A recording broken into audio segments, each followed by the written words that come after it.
Assalamualaikum warahmatullahi wabarakatuh. Hai Sobat Ngopi, kembali lagi di Ngopi, ngobrol santai penuh inspirasi, podcast yang bakal bikin kalian buka pikiran, berbagi cerita, dan tentunya santai bareng. Kenalin, saya Eki, Ketua OSIS SMA Negeri 1 Soko, yang akan menemani kalian untuk mendengarkan cerita-cerita inspiratif yang bisa menggugah semangat kalian dalam belajar dan berkarya. Di episode kali ini, kita akan kedatangan sebuah tamu spesial, yakni Ibu Sumani SPMPD, Kepala Sekolah SMA Negeri 1 Soko. Halo Bu Marni, Halo Eki, alhamdulillah kabar baik, tetap semangat ya Bu dalam puasa. semangat. Oke, sebelum kita masuk ke inti podcast kali ini, saya ingin mengajukan pertanyaan pemula. Pertanyaan permulaan. Gimana sih latar belakang Ibu Sumarni dalam menjalani kehidupan kali ini? Saya dulu pernah dengar cerita bahwa Bu Marni itu dulunya adalah seorang anak desa gitu, dan sekarang sudah menjadi sosok yang hebat, sosok pemimpin di SMA Negeri 1 Soko. Gimana? Eh, Terima kasih.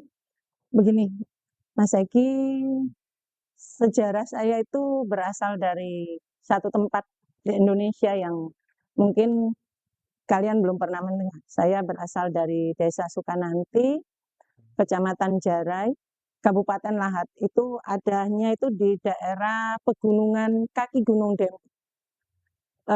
Saya beneran anak kampung, anak desa, yang untuk sekolah itu aja kita tuh perlu sebuah perjuangan. Saya SD itu di SD Negeri 3 Jarai, kemudian lanjut SMP-nya di SMP Negeri 1 Jarai. Karena saya itu sekolah itu versi saya itu sesuatu yang membahagiakan. Walaupun saya anak petani, tapi saya berpikir tanpa sekolah saya tidak akan kemana-mana. Jadi saat saya mau SMA, kelas 2 SMP itu saya sudah bilang ke bapak saya, Bapak, saya mau SMA. SMA-nya minta di satu kota yang lumayan jauh dari rumah saya, di sebuah provinsi bernama Bengkulu. Jadi saat saya SMA, saya hijrah ke Bengkulu, saya masuk SMA Negeri Pagar Dewa, kalau dulu namanya. Kalau sekarang SMA Negeri 3 Bengkulu. Dan dari SMA itu saya belajar banyak hal karena sekolah saya dulu sedikit spesial. Teman-teman saya itu rata-rata anaknya orang yang bisa saya katakan beda dengan saya latar belakangnya. Kalau saya cuma anak petani, saya dulu sering kalau sekarang mungkin kalian akan bilang itu bully. Saya dulu sering dibikin bercandaan sama teman-teman di sekolah saya. Bapak saya itu dibilang katanya juragan cabai keriting. Jadi saya itu panggilannya Sumarni cabai keriting.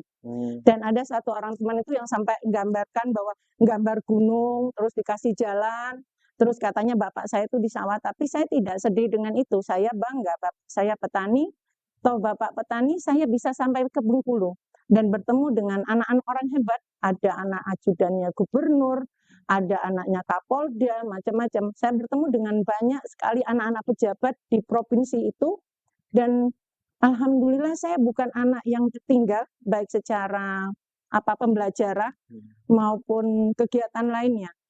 Saya dulu sangat aktif di Cinta Alam, Paskibraka, dan karya ilmiah remaja, gitu. Oke. Oke, selanjutnya nih Bu. Dari yang dulunya desa kan sekarang udah jadi pemimpin yang hebat ya Bu. Mungkin tantangan apa sih yang Ibu pernah itu bisa ceritakan kan muda yang kini sedang berjuang Ibu? Oke, ini tantangan yang saya hadapi hari ini sebenarnya perbedaan asumsi dan pola pikir orang zaman saya dengan kalian. Kalau saya dulu sekolah itu sesuatu yang membahagiakan. Jadi sebelum sekolah ya Ki, kalau Ibu dulu tuh belajar itu pasti. Saya tidak pernah tidak belajar. Jadi, makanya saya bilang saya tidak tertinggal dengan anak kota walaupun saya anak desa. Saya datang ke Bengkulu di sebuah kota besar ya, kota provinsi, sedangkan saya cuma dari sebuah kecamatan kecil di Sumatera Selatan itu, saya tetap masuk, tidak pernah keluar dari peringkat 3 besar. Saya tuh rajin belajar, rajin banget, banget. Kalau sekarang itu tantangan saya itu membuat murid saya mau belajar. Anak-anak sekarang itu susah literasinya, membaca itu seperti sesuatu apa ya, kalau bisa saya bilang kalian mungkin akan disuruh baca buku, males. Iya. Kalian lebih suka lihat HP, padahal sebenarnya informasi yang benar itu adalah di buku. Karena kalau di HP, itu banyak hoax-nya sayang. Nah, ini merubah paradigma tentang literasi, pola pikir, menjadikan kalian memahami bahwa pendidikan itu adalah privilege untuk kalian. Itu yang hari ini sedang saya perjuangkan di SMA Suku. Kalau Mas Eki lihat ya bagaimana ibu kadang ke kalian, mungkin versi kalian ibu tuh jahat. Bukan, saya bukan jahat. Saya sedang mencintai kalian dengan cara saya. Karena versi saya, orang tuh tidak akan sampai di mana-mana tanpa disiplin, tanpa etos kerja, tanpa punya kemampuan dan kompetensi yang bagus. Kita tidak akan di mana-mana. Kita tuh akan stay di tempat yang sama sekali tidak bisa membawa kita kemana-mana. Tapi dengan belajar, dengan motivasi, dengan etos kerja, kalian bisa jadi apapun yang kalian inginkan. Dan hari ini Ibu sedang berupaya menularkan energi positif buat semua siswa-siswi SMA Negeri 1 Soko, dan insya Allah kalau podcast kita nanti didengar orang, mungkin ada yang mendengar itu ketularan energi positifnya dan menjadikan anak Indonesia punya kiat yang lebih bagus, motivasi yang lebih bagus dalam belajar. Begitu, Eki. Melanjutkan dari jawaban Ibu tadi. Ibu kan mau kan menularkan hal yang positif buat gitu. Tapi ini pengetahuan saya ya. Itu nggak semua anak itu bisa menerima dengan baik, apalagi anak yang suka minder gitu. Mulai dari fisiknya, akademisnya, terus apa namanya, bakat atletnya itu dia sama sekali nggak punya. Makanya dia itu kadang merasa iri atau bahkan minder dengan anak-anak yang tidak pede gitu ya, Ki ya. Sebenarnya gini, hari ini kita juga sedang berusaha menyampaikan bahwa semua anak itu spesial, tidak ada orang tuh yang tidak spesial. Kalau muka, ini kita ngomong misal aja dulu ya, Ki, muka. Saya kalau muka itu bisa saya inden saat pembuatan saya mau inden itu kayak Tamara Blasin gitu. Iya gitu. Atau kayak Kylie Jenner gitu, biar lebih hot gitu ya. Cuman untuk menghindari rendah diri, kurang pede, sebenarnya kita tuh harus tahu dulu apa sih yang kita punya dalam diri kita. Satu contoh, Mas Eki mungkin punya keberanian memimpin. Maybe temannya Mas Eki tidak berani, cuma dia mungkin ada lebihnya di lain. Mungkin dia pintar menulis, mungkin dia pintar membaca puisi kah, menggambarkan, atau yang lainnya. Bakat itu, semua orang punya bakat dan ahlinya masing-masing. Oh, bisa jadi tidak punya bakat seni, tidak punya bakat menyanyi, tidak punya bakat olahraga. Mungkin dia punya bakat dagang, itu juga kelebihan. Dan semua spesial yang hari ini harus kita sampaikan ke anak-anak SMA Soko, bahwa semua anak spesial, semua tempat sekolah itu luar biasa, tinggal bagaimana kita menggali potensi kita masing-masing dan kita tahu apa tujuan kita. Di sini yang mungkin harus lebih lagi saya kawal sebagai kepala sekolah Eki gitu. Lanjut nih Bu. Bagaimana sih cara Ibu Sumani agar memotivasi muridnya itu biar semangat gitu? Kayak tadi kan lihat pede, misalnya nggak pede bisa jadi lebih tahu bagaimana sih jati dirinya sebenarnya itu gimana? Untuk memotivasi seperti Mas Eki tahu sendiri, Soko itu mengapresiasi banyak hal, termasuk kita adakan lomba kebersihan kelas, kita adakan lomba mural, kelas meeting. Ini rangka memotivasi juga.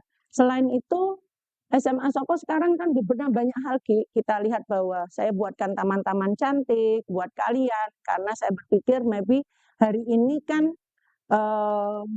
mungkin kalian beranggapan jadi konten kreator itu adalah sebuah profesi. Jadi saya ingin kalian memulai profesi kalian di SMA Soko. SMA Soko itu juga punya program double track, Eki, termasuk multimedia, tata rias, kemudian tata boga. Ini juga cara kami menggali potensi dan meningkatkan motivasi belajar siswa-siswa SMA Negeri 1 Soko. Dan saya berharap ke depan nanti semua lulusan SMA Soko itu sudah punya track record keterampilannya masing-masing, sehingga mereka ketika terjun ke masyarakat sudah tinggal berjalan dengan indah. Begitu, Eki. Nah, ini tentang pendidikan di sekolah, Bu. kita kan sekarang ini hidup di zaman modern ya, Mhm. apa-apa serba teknologi gitu, ada HP, ada laptop, ada kamera. Nah, ini juga berdampak pada dunia pendidikan, Bu. Saya Mhm. ingin bertanya, Bu, bagaimana sih cara SMA 1 Soko ini bisa memaksimalkan dampak positif dari teknologi tersebut dan meminimalisir dampak negatifnya, Ibu? Nggih, betul sekali, Ki, bener ya. Teknologi itu di era sekarang tidak mungkin kita abaikan atau kita larang. Yang pasti kita harus mengelola teknologi itu menjadi sesuatu yang lebih bermanfaat dalam bidang pendidikan. Salah satu contoh, hari ini kita podcast, Iya, kita gunakan teknologi canggih nih, toh, Ki. iya, Kamera-kamera yang canggih, penataan cahaya dan lainnya. Kemudian misal untuk HP, kita bisa gunakan untuk, mencari bahan ajar, digunakan dalam sistem ujian, kemudian untuk menghindari berita-berita hoak, kita juga meningkatkan literasinya siswa-siswi SMA Negeri 1 Soko melalui pembelajaran-pembelajaran literasi yang digunakan, oleh guru baik bahasa Indonesia atau guru lainnya. Jadi teknologi itu harus berjalan seiring dengan pengembangan pendidikan, karena tidak mungkin kita menghambat teknologi atau menolak teknologi, tetapi kita harus tahu porsinya sampai di mana. betul, betul. Kayak TikTok, kata orang mungkin lebay, tapi kalau versi saya no problem, tidak Iya, apa-apa, yang penting anak-anak tahu porsinya. Jadi seleb TikTok juga dapat uang loh, Ki, bisa dapat penghasilan. Yang harus kita tanamkan itu adalah pada saat kalian bermain sosial media menggunakan teknologi, hati-hati, ada batasan, karena kita juga dibatasi oleh undang-undang IT. Nah, ini juga yang mungkin akan ke depan akan kita lebih sosialisasikan dalam bentuk sebuah literasi agar anak-anak tahu batasan menggunakan teknologi atau sosial media yang tidak berdampak negatif untuk mereka, gitu. betul, betul, betul. Terus ini topik di luar pendidikan ya. Nggih. Apa sih hobi Bu Mami kalau lagi jam-jam libur sekolah gitu? Baca buku, Baca buku. saya suka baca. Saya paling suka buku fiksi ilmiah, Terus ini, contoh eee, kayak Lord of the Ring, terus kalau Indonesia itu Andre Herata, beberapa buku yang versi saya itu membangun imajinasi, memupuk kreativitas. Buku-buku itu kayaknya sudah saya sumbangkan ke perpus kita, kalau kalian nanti silakan kalian cari, baca, bukunya seru, dan itu benar-benar mengasah daya imajinasi. Maksudnya gini, kalau versi saya, dalam hidup itu, Gi, semua dimulai dari bermimpi. Hmm.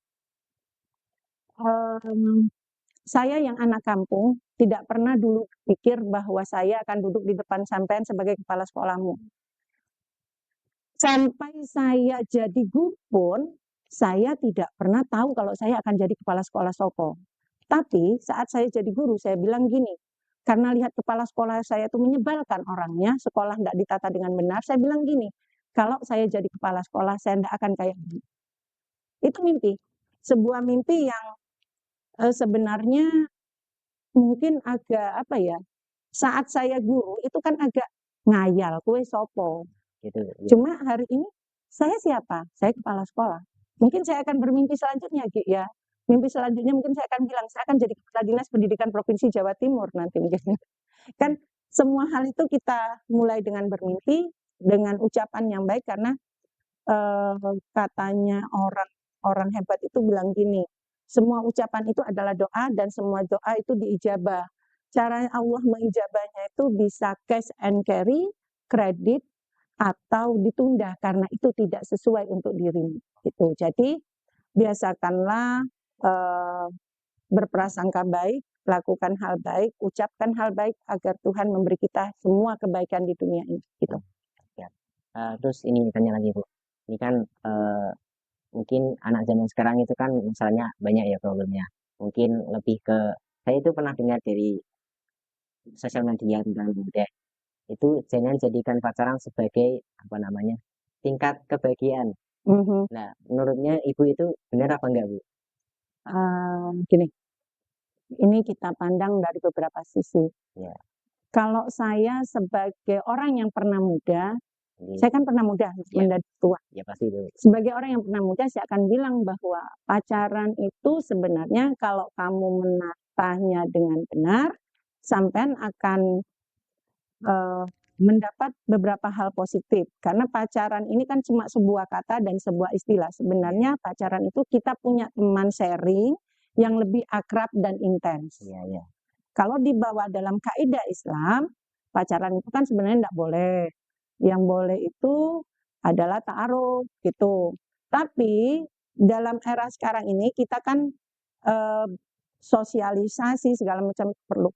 Kalau versi saya sebenarnya bagaimana kalian memandang bahwa kedekatan dengan seseorang itu bukan ketergantungan dalam hidup.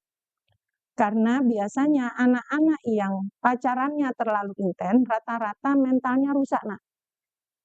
Karena dia akan tantrum, mudah frustasi biasanya ya, dan selalu cari kambing hitam dalam permasalahan hidupnya. Karena dia sudah terporsir energinya untuk memikirkan orang tertentu tanpa tahu ujungnya nanti kemana. Makanya akan lebih bagus kalau di sini kita itu berteman, akrab, sharing ilmu, banyak komunikasi biar kita sama-sama kuat menghadapi masa depan. Itu akan lebih bagus. Lihat dari sudut pandang Sudut positif. pandang positifnya gitu aja. Terus ini Bu, Ibu punya gambaran apa sih tentang visi misi 5 atau 10 tahun ke depan tentang SMA ini? Yang pastinya kan zaman kan berubah-berubah gitu ya, semakin meningkat, semakin meningkat. Itu mungkin ada gambaran apa sih tentang visi misi Ibu ke depannya? 5 tahun ke depan SMA Soko itu semua gedungnya sudah 2 lantai, Nak.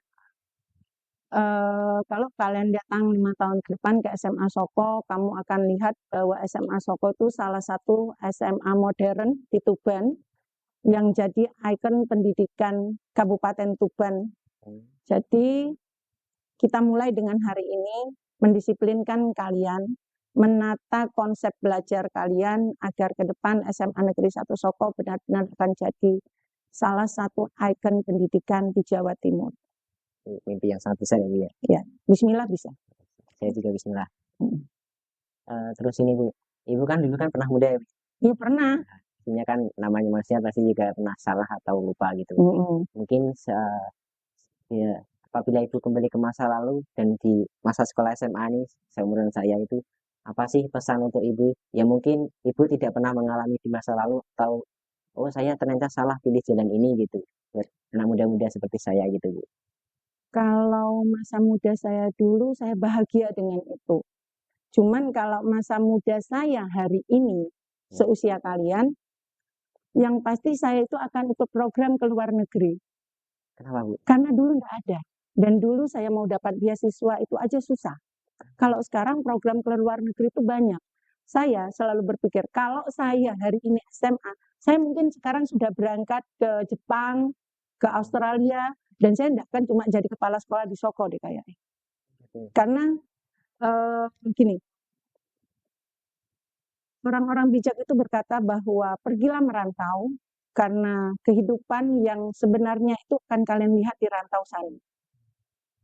Kalau saya dari Sumatera ke Jawa, saya ini masih Indonesia juga ya.